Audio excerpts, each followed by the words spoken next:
I'm Bill Streetman, and I'm from Columbus, Ohio, actually Westerville, Ohio. The title of my presentation is called Simple, Not Easy. And what I'm going to do is talk a little bit about the gastric bypass procedure, the Roux-en-Y that I had. And specifically, for me, it is a procedure that worked very well. You can see in a year I lost 200 pounds. Wow. And I know that a lot of people have gone through gastric bypass. Some have had tremendous success at it, some have had temporary success at it and then had regain. Some people have struggled with it a lot. But I want to point out the second line of my presentation called My Journey to Fitness. And it may seem more logical that, well, Bill, you lost weight doing this. Why didn't you call it Your Journey to Weight Loss, or Your Journey to Skinny, or Your Journey to Smaller Bill, or something? And the reason for that is because we all know people that are trim, but not healthy. Right? Skinny people still have heart attacks. Skinny people still have hypertension. Skinny people still have all the health issues that can happen. So actually being skinny or being thin or trim really wasn't my goal. In fact, I could instantly have lost 40 pounds overnight, just lop off an arm. Because the definition of weight loss is simply lowering your size body mass. Wasn't really my goal. My goal was to be able to do the kind of activities I like to do, like run, ride a bike, and by the way, I'm on a break for a second here, but I rode my bicycle down here from Columbus, Ohio. Wow. Pedaled. Wow. It took me. Thank you for coming. We're all done now. It took me 12 days. I didn't set any land speed records, and certainly not any distance records. I know people that could ride 525 miles in 3 days if they wanted to. It took me 12. But the one thing that I did forget about when I said I was going to ride my bike down here is that there's a thing called the Appalachian Mountains that are between Columbus, Ohio, and Cary, North Carolina. So they slowed me down a little bit. But doing things like that was important to me, and being skinny doesn't allow you to necessarily do those things. Being fit does. And being fit means I wanted proper blood pressure, proper blood sugar, cholesterol levels. I wanted to be able to have lean muscle mass for all the right reasons on that too. I mean, it helps your metabolism, helps you continue to lose weight, helps you maintain weight loss. So I called my journey to fitness. A little bit about my background real quick. I had a very active childhood. I played every sport imaginable. I was 6 foot tall in 6th grade, so I was the kid on the block who was always the captain of this team, and I got to pick the people, and I could run faster and jump farther and do all the kind of things that you do as a kid. I also was in dance and gymnastics. In fact, for a while as a teenager, I was a professional dancer.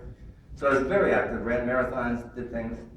But like my nickname at that time might suggest, I also like to eat. My dad used to call me a human garbage disposal. We never put food down the sink at home. They just gave it to Billy and he ate it. And that was fine because I was 6 foot tall and 10 years old and ran it all off. When I graduated high school, I was 175, but by the time I was 30, I weighed 220. Still not bad, manageable, except by the time I was 45, I weighed 350. And I was on my way to a bunch of problems. Then, by 2010, at the age of 54, right here, I weighed 404 pounds. And at that point, the whole idea of being able to ride a bike or run or play soccer was out the door. And my bike looked at me and said, "No, you're not getting on me. No mas." It gave up. It just fell over. It wouldn't let me ride it. And I struggled with depression about my weight. My cholesterol crept up. My blood pressure was high, and my blood sugar was thankfully only marginal. I really didn't have a lot of the comorbidities that some people had, probably because of my past being very active and whatnot. But for about 10 years, I did every diet, every legitimate diet you could. The Deal Meal, the Weight Watchers, the Atkins, all of that. And I did every goofy diet you could think of too. The tomato juice diet, the lemon water diet, the cabbage, whatever it was, diet, cabbage soup diet. I did all those. And I started and stopped doing just about every exercise program you can, from Taebo to the Susan Summers I did them all. And obviously, they didn't work. So on October 4th, 2010, I underwent gastric bypass, the Roux-en-Y procedure. 1 year later, I had cut my body in half to 202. I had perfect blood pressure, perfect blood sugar, perfect cholesterol. I had already run a 5K, was training for a 10K. I had ridden a couple hundred miles on my bike at different times. I was back fitting into restaurant booths, which I know you all know about, and seat belts without extenders, and seat belts where I flew home from Korea in a middle seat, and I didn't care. I had room to do this with my arms in coach. So things like that, fabulous. And for the last 4 years, I've managed to keep that weight off and become even more fit. Today, like I say, I like to share this story. I like to talk about it because I know that people struggle with weight. And you heard, if you were in the room, the last speaker talked about the tremendous weight loss he's had, and yet every day he's worried about the regain. And so success is something you can measure to today. It's not a guarantee tomorrow. So for me, talking about this is kind of my own form of therapy. This, you guys, by the way, are my group session. It would be within your right to charge me $90 an hour while I sit there and talk to you, because frankly, if you all fall asleep, I'd keep talking. This is for me. But what really, I really want to, okay, that's a great story. Everybody can be happy with that. I can be happy about it, and I'll share it. But really the key thing for me is, why did this work for me? And why has it continued to work? And I think that part of it is a process that I put in place for myself. I'm sort of an engineer at heart and by mental aptitude. So I want to kind of share that and tell you what I did. First, once I decided, after that kind of 10-year ordeal of thinking this through, I'm going to go ahead and have gastric bypass. The first thing I did was go on the internet, because I said, all right, some people have made this work really well. Why? What did they do different than the people that failed? And of course, the internet holds all the answers to everything, right? So I Googled this, I put in the search, success with gastric bypass. And instantly this link comes up. The 6 success habits of people who have successfully used gastric bypass to lose weight and maintain that weight loss. I was so excited, I clicked on it. And I found out that the 6 simple steps that these people employed were: they ate well, they slept, they drank water, they exercised, they got plenty of sleep, and they stayed in control of their own path. Like, duh, you know? And it was, frankly, too simple to be true. I mean, this is something we all know. This was not news to me. What I really wanted to find out was how to make it easy, because weight loss then obviously it's first grade math. You add the calories you consume, you subtract the calories you burn. I learned that 52 years ago, or at that time 52 years ago, almost 56 years ago now. What I really wanted to know wasn't how to make weight loss simple. I wanted to know how to make weight loss easy. Webster tells us a little bit about the difference here. You know, simple has to do with things like math and facts and statistics. It's not complicated, it's easy to understand, it's not elaborate. First grade math. Easy, on the other hand, now we get complicated. This deals with the things that come from inside of us. Our fears, our hopes, past histories, our relationships, our monetary status. There's all the parts of your life that aren't just simple facts, that aren't just simple math, are employed. What I really wanted was not a way to make weight loss simpler, but a way to make weight loss easier. So the internet having let me down, I said, all right, Bill, most of your career, working career, you've been a project manager. You've been employed by people, they paid to take something from where it is and move it to where they want it to be, whether it's an employment project, a new construction project, whatever it is. I was a project manager and that's what I did.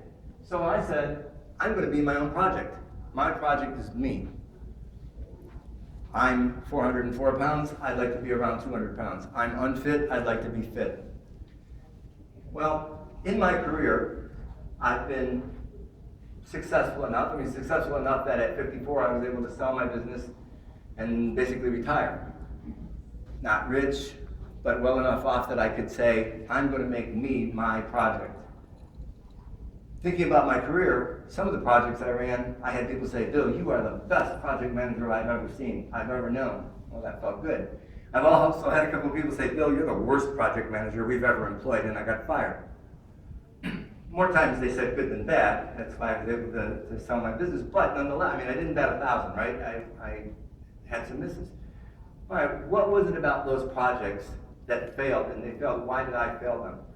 I did some analysis on it and thought, if I can identify those kind of barriers, the things that I typically goof up on, and then develop some strategies to operate around them, that would make the task of implementing these simple steps of weight loss easier.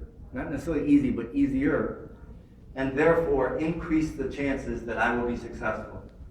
And the 4 problems or barriers that I came up with that were kind of reoccurring themes, and there was probably a dozen of them actually happened at any given time, but these 4 were the main, 90% of the time when I failed, these were the 4 things that happened. I had a conflict of priorities. And in weight loss, that was easy. You know, I would say to somebody, oh, my health comes first, my family comes first, whatever it is. And then I would work 20 hours a day, 7 days a week, not exercise, eat poorly, make bad choices. I had conflicting priorities. Dishonesty. I mean, I'm not a liar, but a lot of times I was dishonest with myself about things. And in business, it would be something like somebody says, hey, Bill, how are things on budget? Oh, yeah, they're on budget.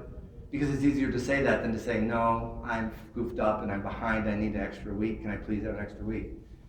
Dishonesty, and I'm not talking about outright lying, just being dishonest with myself and others. Oops. Poor planning and implementation. I can't tell you how many times I knew I had a budget due at 8 o'clock in the morning on Monday, and I started working on it at 8 p.m. on Sunday. Why would I do that? I didn't realize it was due tomorrow. Poor planning. And really, if I did realize it, it's this 4th one that would come into play then, sabotage and recklessness. I mean, it's purely recklessness to say, I know I have a budget due at 8 o'clock tomorrow morning, but I'm going to go ahead and watch football all day Sunday, and I'll start it at the end of the Sunday night game at, 11:30 at night? That's sabotaging my own self. So, I knew that overcoming these barriers, making it easier for me to achieve weight loss and increasing my chance of success would require all that, and I wanted to create situations where doing what was best for me, doing what was right, would be my